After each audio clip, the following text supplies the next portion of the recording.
Hi guys, welcome back to Pondering. Today we're gonna be talking about Esther chapter 2. It was a little bit longer than usual, but we're gonna get right back into it. And I'm gonna work on getting chapter 3 and 4 out a lot quicker than I did before. Previously, I do apologize for that. But thank you for watching. Let's first of all start off with prayer. Father God, I just want to thank you for inviting us into this place. God, I ask that this video opens the door for someone to go read their Bible or to continue to explore the different stories of the Bible.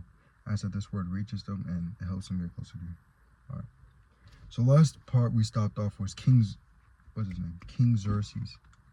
I hope I'm saying that right. King Xerxes, and how his anger had led him to take away the queen's. He was like, oh, I'm done with this queen, because she wasn't listening to him. She had basically disrespected him in front of everybody. And he's like, oh, I'm done with that. But after a while, he's like, oh, hold on, I miss my wife. I generally do miss my wife. And he was like, he started thinking about the law he made, and he was like, even I have to follow my own law that I wrote. And he was like, dang. His personal attendants had seen that, was like, oh, hold on. They were like, sir, let's go try to find beautiful young women. There's a bunch of beautiful young women in this kingdom. Let's go try to find you a new wife. And the king, they had suggested to the king, they were like, yo, appoint these different agents to go find this beautiful woman and to have them come to the kingdom, have them come to the citadel in Susa to be brought up in the ways of being a queen. And so Haggai, one of the king's eunuchs, was in charge of the harem. And he had brought up the idea of whichever woman had pleased the king would replace Queen Vashti. The plan was appealing to the king because he was like, I can't go back to the queen because I already made my decree. I can't go back to Queen Vashti. But seeing this new beautiful woman, he was like, you know what, that's a good idea. And I want someone, I want a companion. And so, during this time, there was this man named Mordecai. He was the give me 1 second. He was the uncle of the woman named Hadash, who's also named Esther, the main character of the story. And Esther had lost both her parents. We don't fully know the reasons why or how, but both her parents were gone. She had no family other than Mordecai. But Mordecai had taken her almost as his daughter. So that was his family. That's pretty much his daughter. Wouldn't let anybody mess with Esther. And due to the king's decree, Esther and a bunch of other women had to go to the fortress. They got scouted and they just got brought to the fortress to be brought up as one of the queens, or a chance to be a queen. And over the time they were in the fortress, between all the other women, Esther had just thoroughly impressed Haggai. And Haggai had personally, gave Esther, he gave Esther a special menu, attendance, just things to better prepare herself or better make herself stand out in a way, because he's like, you're so good. But Esther had a secret. Esther was a Jew, and at this time the Jews were overtaken by the King Xerxes and his people. So the Jews were something that were hated upon. The Jews were someone that were discriminated against. And so Esther had to keep that a secret, because Mordecai was like, don't tell anybody. We don't want you to be harassed by these people. We don't want you to be, we don't want you to be harassed, killed maybe.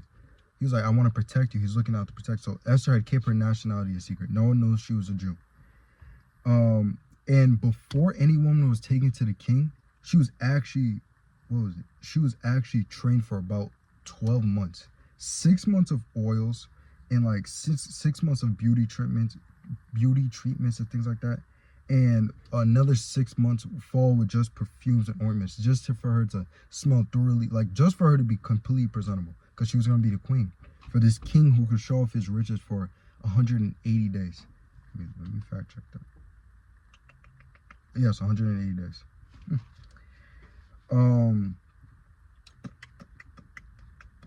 And some of the women would be brought to the king's the king private's room.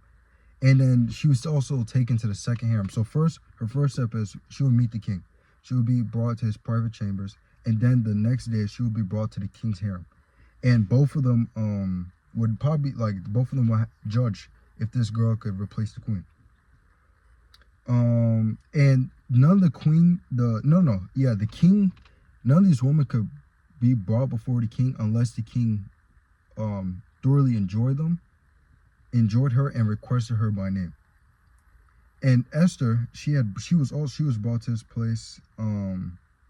Esther was brought to his place, and she had taken the advice of Haggai. She had and hold on.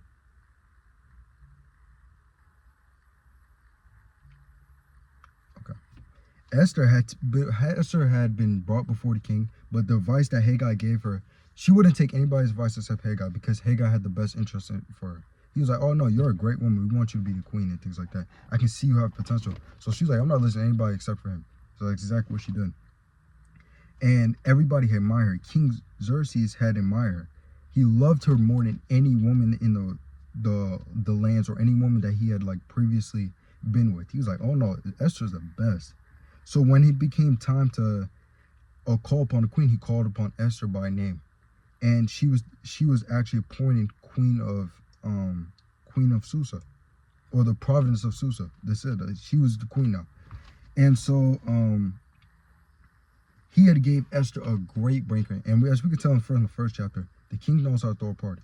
So he gave her a great banquet to show his love and like how much he had admired her.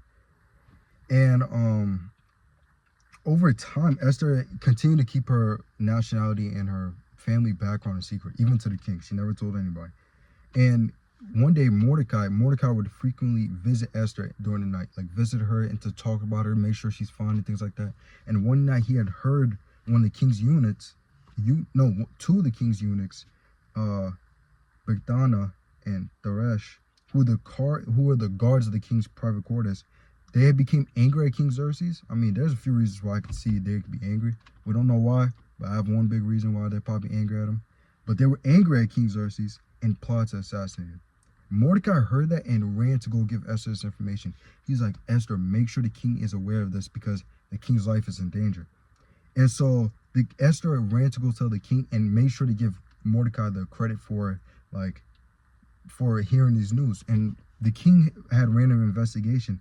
And once he had heard this investigation, once the truth came out, he had actually taken these two men and impaled them on a sharpened pole. So back then, people did not play. People were crazy back then.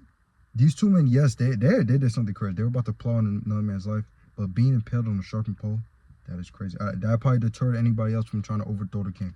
It was more of probably like a fear tactic that really worked. And all these events had been recorded in the book of the history of King Xerxes' reign.